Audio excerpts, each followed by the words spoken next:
Hey, morning, everyone. Usually don't do one this early in a long time.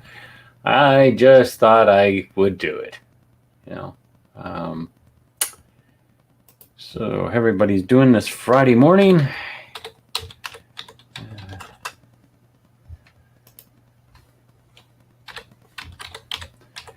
Just just gonna do some artwork soon. Then I'm gonna go out for a bit and get some air and take some pictures and stuff. Got my little bit of vitamin D. Meet up with some friends, and yeah. Hey, morning. I see some people in here. Yeah. So, I noticed some stuff here that Dynamite Comics issues new quality and inclusion statement. Diamond Comics has reported issued a new equality and inclusion statement. The statement comes after the company recently saw them cancel their Indiegogo campaign for Vengeance of Vampirella #1, a variant covered by Donald DeLay and titled Cecil's Big Cover. The cover features YouTube personality Cecil sandwiched in between Red Sonja and Vampirella. After advertising the now canceled Indiegogo campaign, Dynamite faces a social media campaign that involves Gail Simone, Mark Russell, and others. The campaign saw Safio appearing to lead the charge, attempting to change fellow peers to apply business pressures to Diamond Entertainment. Others like Russell would seemingly respond to Safio's demands and announce the end of his working relationship with Diamond. Gail Simone initially reacted, saying, "I'm not going to be silent for career reasons. I'm not being silent at all. I'm taking a minute to process something personally very disappointing and sad." The following social media campaign, Dynamite announced the campaign was canceled. Statement from Nick Burkuni. Burkuni wrote, speaking with Cecil, neither one of us realized the cover would be such polarizing. We discussed and we're not moving forward with the cover of the campaign. Following the cancellation of the campaign, Diamond would cancel its comics at home panels that included a crossover announcement as well as full panel dedicated to James Bond. The organization would also lose the support of Ethan Van Sciver, who previously has collaborated with the company on Vampirella variant covers. Van Sciver's announcements in a live stream, "As of today, I can no longer do business with Dynamite." Gail Simone would also announce that she's no longer working with Dynamite. I got Diamond on my mind this morning. And how Dynamite has issued a equality and inclusion statement. As reported by Games Radar, their statement began, "Diamond Entertainment is a partner in the fight for equality and inclusion. Our company is founded on those core values more than 15 years ago, and they are essential to the creative process. The work of visionary artists and entrepreneurs that we're passionate about, intolerant, and has no place in our company or our industry." The statement includes the impulses behind this brief association was that helping a friend of many decades and his family and not assistance could be potentially affected our valued colleagues, partners, and friends. That association is behind us, and this time has strengthened our resolve to continue working with our most diverse talent in creating the best possible comic available. They did wrap up that the Star Girls. They did wrap up that that Star Wars presents Vampirella campaign. So, what do you think of this going on?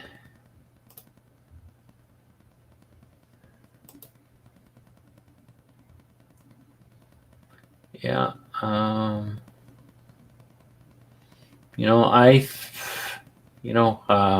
don't think they should have canceled Cecil's big like his cut that cover for Dynamite because a few people complained about it.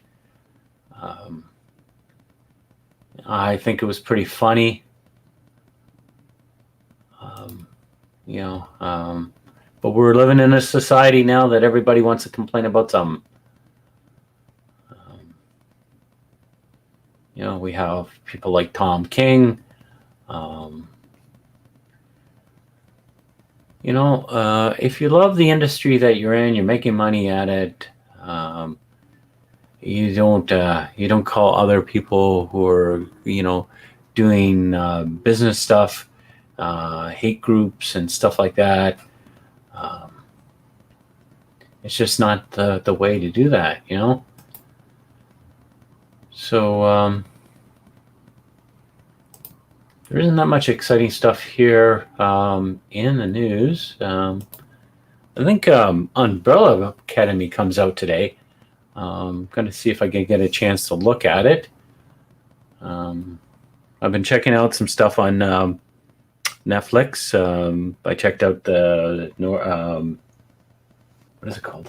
Warrior Nun. That was a pretty good series.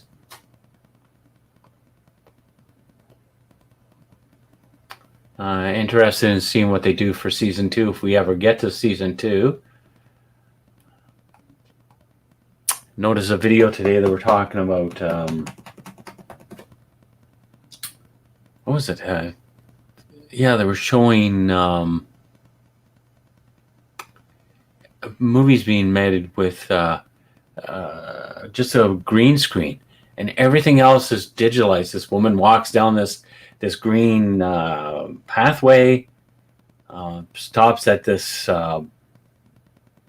barrier thing they have put there for her, and makes it look like she gets into an elevator, and the elevator moves. Well, she's not really moving in the green screen, and then she walks a little bit further, and then she meets this other guy. They exchange some. I don't know if she gives him money or something, and she walks away, looks up into the air or something. There's monitors all over the background, but it's not all there because it's all green screen still. I guess that's going to be the future of movie making, and then just add the people in. So I'm looking. I don't have too much to say today. Just came on for a few minutes, so I'm going to try to get on my regular 2 o'clock and do another one. It looks like they're talking about doing. There's a new rumor provides detail on Marvel Studios' vision for the MCU version of Doctor Doom.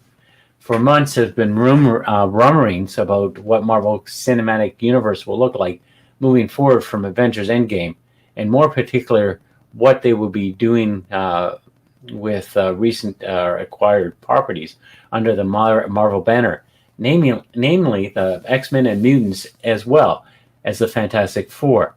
There are certainly quite a few rumors now detailing that Marvel's plans for those heavy hitters will be. The most recent ones involve Mandalorian's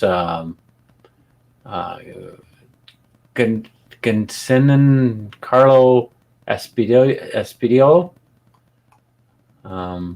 Esposito will be reprising his role as Moff Gideon's for season 2 of The Mandalorian later this year, and he's no stranger to villains, playing Gus in Breaking Bad and spin-off series Better Call Saul, as well as DC Comics' bad boy Lex Luthor and Harley Quinn's Animated. However, this latest rumor is to be believed. Esposito could be playing one of the biggest bads in the entire Marvel Cinematic Universe, being the Fantastic Four foe Doctor Doom. Not only does it detail that they're interested in Esposito, but also provide some details on how Marvel Studios envisioned Doctor Doom. The rumor comes from Mikey Sutton via Everything's YouTube channel. Sutton would post a version of the scoop to his Geekologically Facebook group, where he first references a theory article from the Express indicating that Esposito could make a good Doctor Doom. Sutton writes, as Fantastic Four is an infinite stage of development. Ideas have circulated on who could possibly play Doom in the MCU. Recently, Express post a speculative piece offering Expedito would make a fine Doom. Sutton then states that actually there's been discussions, not with Expedito directly, at Marvel Studios, such as the possibility. He elaborates, according to my sources, Marvel Studios envisioned a Doctor Doom closer to OG Darth Vader, coming full circle as Vader was often viewed as being inspired by Doom, since George Lucas was an avid comic fan, especially Marvel, since let's not forget he produced Howard the Duck, the first movie about a Marvel comics character.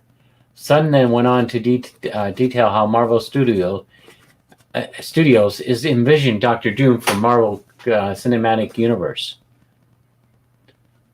He explains Doctor Doom in the MCU will be mysterious. They don't want his face to be seen before his accident. He's going to be a serious villain, but in the mode of Thanos and Eric Killmonger, whose worldview occupies that gray twilight zone between good and evil. As dictator of Latveria, Doctor Doom will do everything to protect the people under his rule. Marvel Studios is interested in seeing what Expedito can do with the role, Sutton concluded. Race swap Doom? If this rumor is true, it is possible we wouldn't technically have a race swap Doctor Doom, since the character has always been behind the mask. We'll get his voice, we'll know the character's race because of the actor playing him. But just like James Earl Jones voicing Darth Vader, we were never really aware of who was the person behind the helmet. It could be similar scenario to Star Wars. David Prowse played the on-screen version of Darth Vader. He was the man in the suit, but we didn't get a glimpse of his face until Return of the Jedi, but we heard James Earl Jones' voice. As Expedito, there seems to be some buzz around the role in the Marvel Cinematic Universe. Either it's Doctor Doom or another character. A rumor back in May from Fortress of Solitude detailed that Marvel Studios was looking at Expedito to take on the role of famed X-Men leader Professor Charles Xavier, aka Professor X. What do you think of Expedito possibly taking on the role of one of the Marvel's iconic villains? Sound off in the comments. Sound off if you like. What do you think of that? I don't recall seeing him too much in other things, so I don't know if he's going to be behind the mask all the time. Because they're European anyway, Latveria.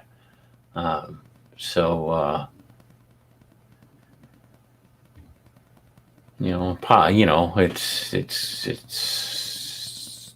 I don't know. It looks like they have a picture here on the website of Expedito, and they've got some Photoshop done to his face, so it looks like he's got his face scarred. I don't know. I think they should go with another actor. But we're probably far away from that. I don't know when things will be going back. We're not going to be going back to a normal life anyway. We're going to go back to the abnormal life, where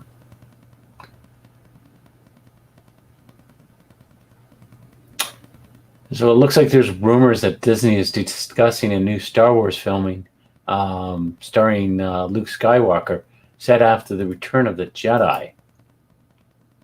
They're going to recast Mark Hamill here. Not sure. A new rumor details that Disney is discussing a Luke Skywalker solo film that will take place 10 years after the Return of the Jedi and takes place during the timeline of The Mandalorian. This new rumor comes from YouTuber Overlord Doomcock, as he laid out the plans that Disney are discussing to erase the sequel trilogy and determine the future of Star Wars. He explains, "I'm told that everything is on the table as far as Star Wars is concerned, and especially I've given 3 scenarios that they're being debated to erase the sequel trilogy and determine the future of Star Wars. 1 good, 1 bad, and 1 that's lawful, good, neutral in D&D terms." Doomcock then went on in detail about each of these 3 plans. The long goodbye. He begins with the first one called, he calls The Long Goodbye. The first scenario is a kind of a soft reboot of the sequel trilogy, and it is by the far worst option on the table. In this scenario, they use the veil of the Force to go back in time and warn Luke not to try to kill Ben Solo, Doomcock explains. Ben still turns to the dark side of the Force, but Luke's hands are clean kind of. I mean, if they do this, it still stains Luke, because even in this revised scenario, Luke is still considered killing his nephew, Leia's son. If Luke has to be warned against killing Ben, he has still thinking about. He elaborates. He continues, so really, what changes? Luke is still fundamentally somebody who is so morally compromised, he thought about killing his nephew. Doomcock then adds, "I am told that in this scenario, The Force Awakens stays mostly the same, with just a few tweaks here and there. The Last Jedi gets massively redone as Luke is dissuaded from attacking Ben. Ben Solo still becomes Kylo Ren, which kind of proves that Luke was kind of right to try and kill Ben, and dictates ruining Johnson's versions of things. And Luke trains Rey in the way of the Force, as he should have done in The Last Jedi. In the end, Princess Leia dies, but Luke Skywalker lives," he details. He concludes that the first plan, saying, and then finally Lucas would replace the Abrams cut of Rise of Skywalker, though he would have been altered to reflect Luke's surviving the revised The Last Jedi. The second plan Doomcock calls the Big Red Eraser. He explains this is the best scenario, the one that Doomcock's reported on a month ago, and the only one I believe can save Star Wars, erasing that sequel trilogy entirely. Doomcock continues, in this scenario, they use the veil of the Force to kill Palpatine when he enters the veil at the end of the Return of the Jedi, thereby erasing everything that comes after that. The Disney trilogy becomes an alternative timeline and is never references again. He added, in addition to this, I am told they're contemplating a new Luke Skywalker movie set 10 years after the Return of the Jedi in the Mandalorian timeline.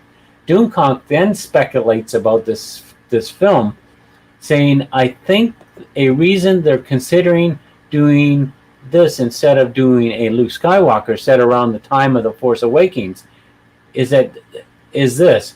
Part of the trilogy scenario involves filming George Lucas' trilogy as a replacement for the sequel trilogy, which lines up with reporting of the rumored conditions that Lucas set out for his return to Lucasfilm. Doomcock then documents Lucas' rumored 4 demands for his return to Lucasfilm. He then states so clearly if they're going to film Lucas's original sequel trilogy, The Adventures of Jedi Master Luke Skywalker, didn't fit in with Lucas' sequel trilogy as he imagined it. So they have to rehabilitate Luke in a movie set in the decade after Return of the Jedi. He does state that casting Luke Skywalker would not be an option. Doomcock states, I'm told that recasting Luke Skywalker, thankfully, is not an option here. If Mark Hamill won't do the movie, they'll scrap it and move on to the third option. Doomcock then begins to discuss option 3, which he entitles Return of the Lucas.